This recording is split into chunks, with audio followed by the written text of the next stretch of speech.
Hello friends, and welcome to the kitchen at the Good Samaritan Rescue Mission. You're just in time for lunch.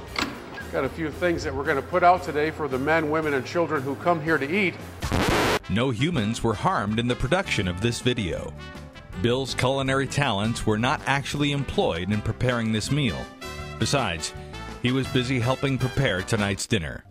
Now, I am simply a rank amateur, but the highly trained professional here is Ed, who's in charge of the kitchen today. Right. So I am your employee, my man. What do I need to do first? Well, I can't believe I'm saying this, but I need you to put on the hairnet. Really? Right. I need a hairnet. Right. All right. Well, you know, the good thing is that if I forget to take this off and we're all done, nobody will even notice out on the streets, because this is a very natural look. Right. What else you got? Well, I need you to put your gloves on. Gloves on. Yep. So we're going to make sure we're nice and sanitary with everything we do. Absolutely. What's for lunch today? What we're having is chop suey and egg rolls and a full salad bar. This sounds pretty complicated. And homemade Kool-Aid. Homemade Kool-Aid. Of all of the things you mentioned, the one that I'm most qualified to do is to cut up the cake and put it in bowls. But what can I do to really help things out a little bit? Well, right now, I guess you could pan up the egg rolls for me. I need those done. I don't know what that means. Pan up? Okay, first of all, I need you to spray the, I already got the oven sheet on it. Yep. This is a non-stick spray, so we put that on there. So all right. Just spray it. I feel like I'm on the Food Network all of a sudden. Yeah, very good. That's right. Exactly. By the way, there are about 43,000 meals served here at Good Samaritan every year. That's a lot of hungry people being taken care of. And while Ed helps get lunch around, I want to take you even further behind the scenes, because there is a pressing need here at Good Samaritan that greatly impacts all of this. And it's probably something you haven't thought much of. Let's take a look. We've left the kitchen at Good Samaritan and come to an area that very few of you will ever visit. We're on the roof. You don't have to have a hairnet up here, they tell me, so thank goodness for that. I wanted to take just a moment and introduce you to a good old relic put together back in 1974. This air conditioning unit is what helps keep it bearable in the kitchen area when you're serving 43,000 meals a year. If we had a lot more time, I would list for you all of the reasons this is on its last legs and in desperate need of replacement.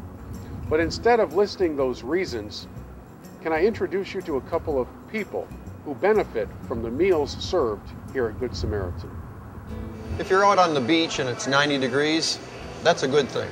But when you're in the kitchen working and trying to prepare a meal for our guests that are staying here, it's pretty hard to do.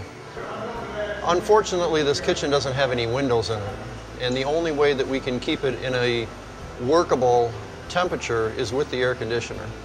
Without that working, it's a very difficult area to be in. And the old unit is on its last legs. Very much so, yes. If you had a 1974 car, that would be a collector's item. A 1974 air conditioner is just a metal box that no one wants. A lot of people come through, they do, just was a bad turn of events, Anybody's a paycheck away from becoming in a situation where, oh no, what do I do now? I can't pay my rent, I can't pay my car, It doesn't take a whole lot, within losing a job, or like I said, I was laid off after, you're used to that money coming in after about 2 months, then what? When I was 16, I was kicked out of my mom's place. My dad's been incarcerated so many times, I can't really rely on him. And so I was just house hopping for the past 3 years, and it got so bad I went through almost all my friends' houses. And then before I came here, I was living at a lady's house that I didn't even know. I'm originally from Mississippi, and I had came here for a year to stay with a relative, and when that year was up, I don't know anyone else here, so I ended up being homeless.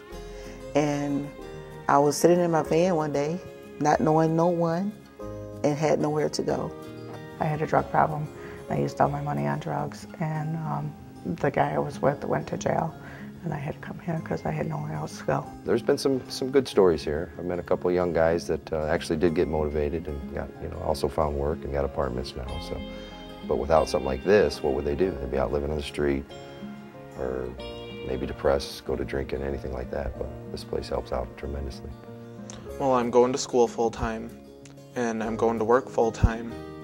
So pretty much just getting on the right track, have couple hundred saved up right now, hopefully another paycheck or two, and I can get ready to go out on my own. I did not want to come to Good Samaritan because in my mind I had a preconception of what a shelter was about.